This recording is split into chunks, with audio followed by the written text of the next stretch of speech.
Today we are going to make homemade pizza with homemade pizza dough. So we're going to go over the ingredients. So what you need is a mixer because it's way easier to mix with an electric mixer than by mixing with hand. If you're using a mixer, you're going to need a dough hook, something like this. Then for the dough ingredients, you're going to need salt, warm water, olive oil, yeast. This can come in packets or just regular yeast, sugar, and flour. For the flour, you can use whole wheat or all-purpose flour. Either is fine. If you don't want to make your own dough, you still want to make pizza, something like this, which is pre-made pizza crust, but all you do is put your toppings on top and then cook it, is also good to use. And then for your toppings, you need tomato sauce, cheese, toppings like tomatoes, spinach, bell pepper, anything that you think would be good. Okay, so the first thing we're going to do is proof the yeast. So what this means is you mix the yeast with warm water to get it to warm up and bubble a little bit so that when the bread rises, it makes the bread get bigger. So it sort of like starts to activate the yeast. So for yeast, we need 5 teaspoons. So I'm not using packets of yeast, but if you are using packets of yeast, most packets of yeast have 2 1/4 teaspoons of yeast in them. You'll want to check the package to see how much it has in it. It'll probably say on it. And because we need 5 teaspoons, that means you'll need 2 full packets and then half a teaspoon out of another packet. So just make sure you have the right amount if you're using the packets. So I'm going to get 5 teaspoons of yeast.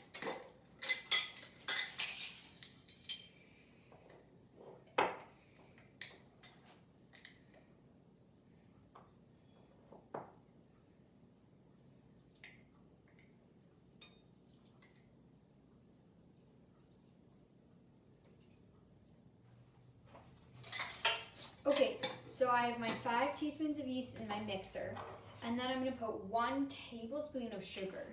This just mixes with the warm water and helps the yeast activate.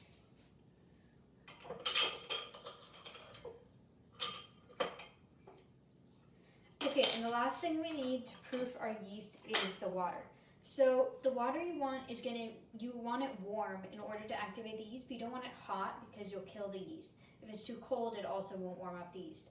So you want it between 105 and 115 degrees Fahrenheit. If you're new to making bread or yeast breads like this, I recommend using a food thermometer. But if you are familiar with how warm the water should be, you can just go ahead and pour it in. So we need 2 cups of warm water. We're going to pour it in with our sugar and yeast. And we're going to let this proof for 5 minutes. Okay, after the yeast has been proofing with the water and sugar for about 5 minutes, it should have some bubbles on the surface and the yeast should be floating. I'm just going to show you what it should look like. Okay, so there's some bubbles on the yeast, and it's kind of cloudy. So this is what it should look like. Make sure you give it the full 5 minutes to sit or a little bit longer. You don't want to let it sit too long though. Okay, the next thing we're going to do is put in oil and salt. So for salt, we need 1 teaspoon.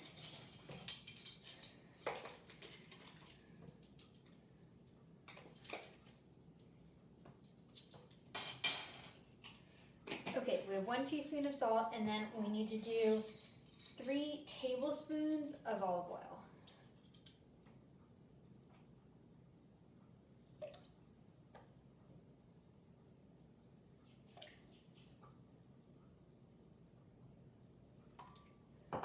Okay, the last thing we need is the flour. So we're not adding the flour, so we need 4 1/2 cups of flour. This can be all-purpose or whole wheat. Either is fine. Okay, so I'm going to start with 2 cups. And start by mixing that in. All of this is going to be mixed on 1. level 1 in your mixer. So that's the lowest level you have. If you have a stir setting on the mixer, that's what you want to use.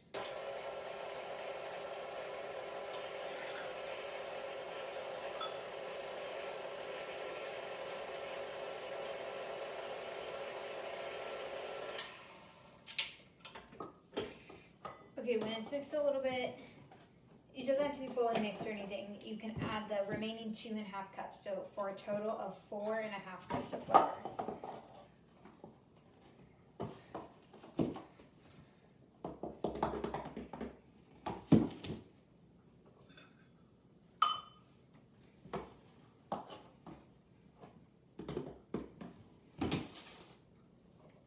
Okay, so now we're going to let this mix until it's fully incorporated. Okay, so once your flour is fully incorporated with everything else, it should look something like this. Mine might be a little darker than yours because I use whole wheat flour, but it should have a texture that's pretty soft but not too sticky. So you're going to put it on low or mix or stir or one, whatever's the lowest setting, and you're going to want to use the lock on your mixer because it will make it bounce up, and you're going to let it knead for 8 minutes on the lowest setting. It is important you get the full 8 minutes so that it gets worked, but you also don't want to do it too much because otherwise it'll be really tough. So I'm going to set a timer for 8 minutes, and we'll come back and see in a little bit.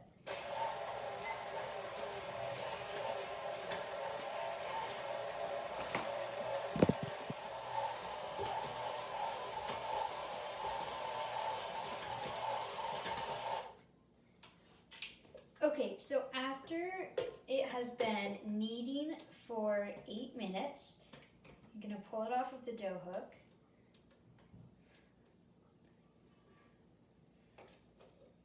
And it should be completely mixed. There shouldn't be any flour that's left by itself. And it should be soft but not overly sticky. So you're going to pull it out of the mixer and you're going to cover it with cellophane. Cellophane really works best because it traps in the heat. It makes it rise faster. Okay, so now you're going to put this in a warm place, like in a window, on top of your oven or stove that's off, just to get the extra heat from there. And you're going to let it rise for a minimum of 1 hour to 3 hours. And it should be rising up. If it's not, it means the water was either too cold or too hot, or the air is too cold. So I'm going to let this rise, and we'll come back to it in a couple of hours.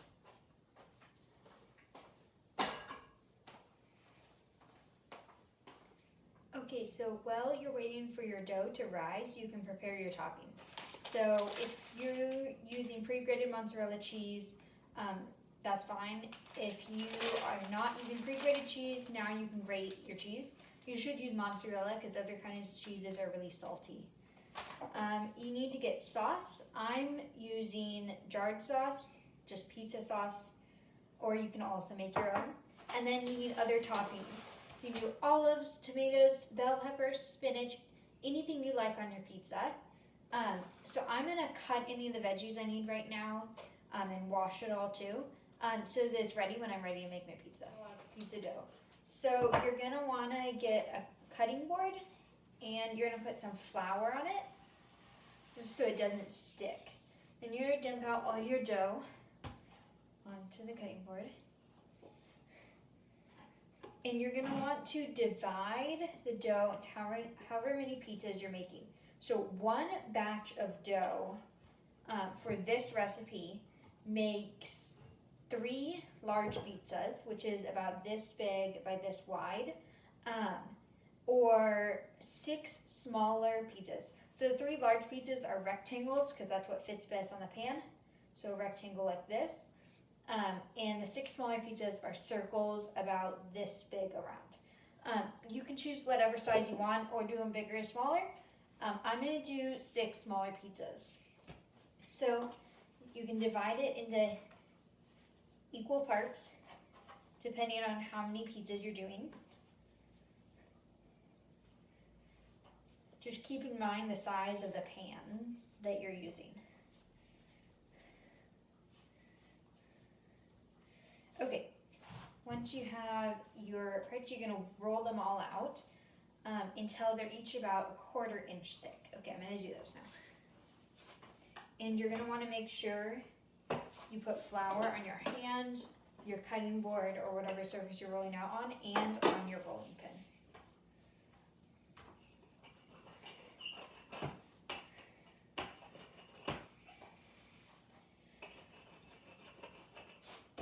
Okay, so I rolled out my first pizza and I just want to show you what it looks like. So it's pretty thin, but there's no holes in it. You don't want holes because otherwise the sauce will go straight through it. And I'm going to place it on a lightly oiled sheet pan. Keep in mind that this sheet pan will be the pan you're cooking on. Okay, I just want to say you can make them as thin or thick as you want, but this recipe is meant for New York style thin pizza, not deep dish pizza, so it'll cook best thinner.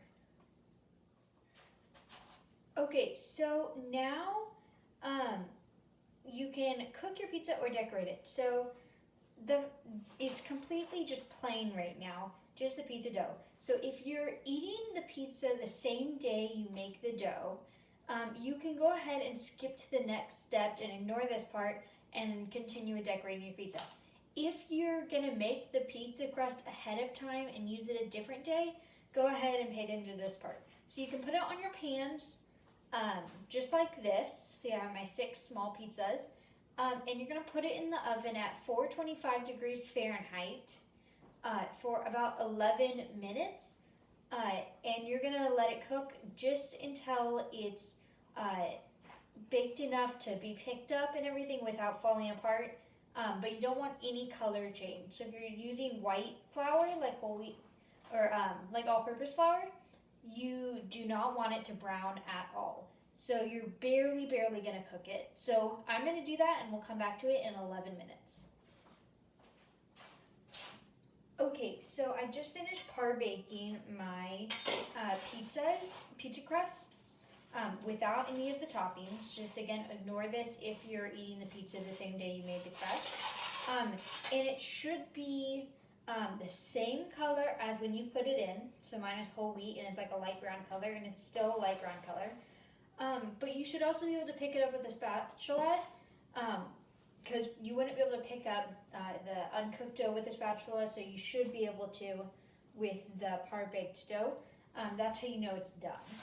Okay, so when it's done, you can let this cool and you can freeze it. And then the day you want to have your pizza, you can take them out and put them on your counter to let them defrost. And then you can continue with the next step, just as I'm going to explain it now. Okay, so if you have your par-baked crust or your unbaked crust ready, the steps are the same except for the cooking times.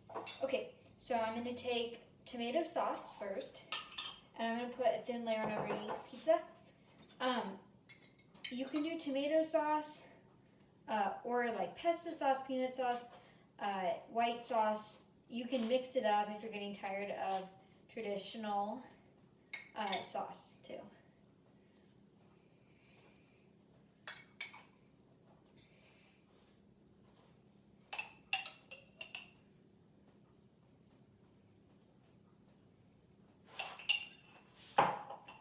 Okay, so I sauced all my pizzas. Now I'm going to put cheese on all of mine. You want to use mozzarella cheese because things like cheddar cheese are really salty.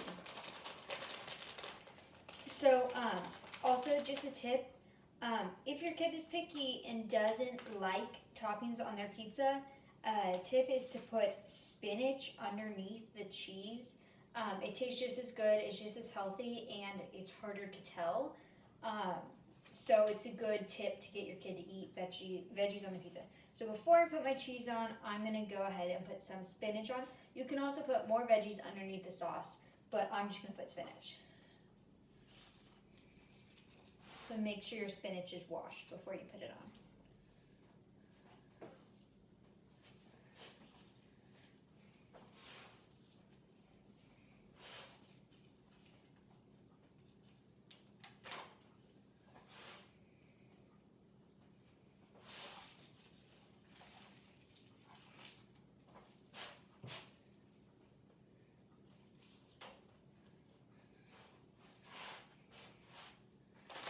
so now I'm going to do the cheese.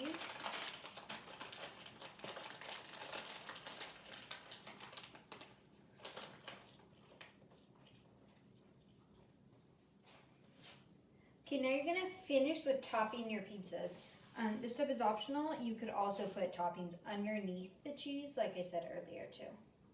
I'm doing tomatoes, but really anything will work. You can do ham, pineapple, olives, pepperoni, tomato, bell pepper, really any veggies, mushrooms. Anything will work on this. Just depends on what you want.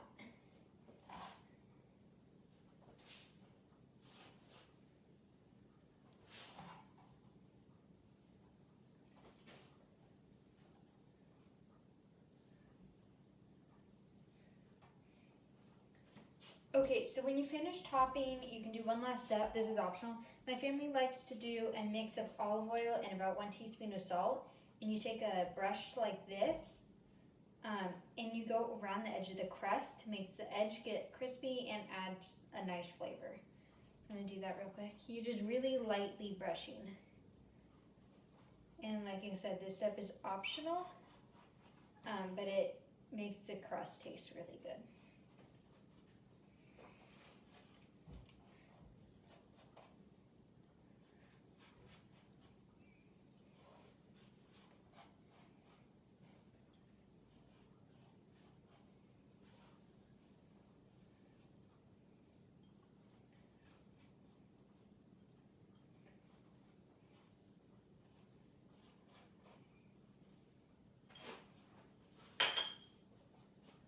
Okay, so if you par-baked your pizza already like I did, you're going to cook it at 425 degrees Fahrenheit for about 5 to 8 minutes, depending on how cooked you want it.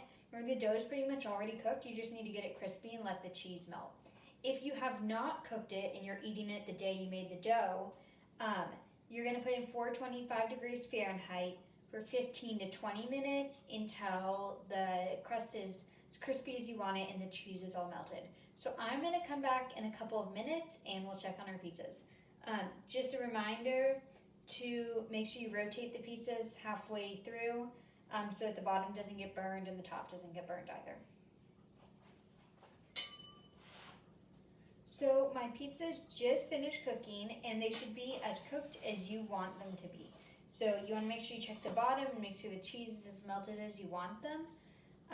And then once you think they're done, you can cut them and serve them. So enjoy.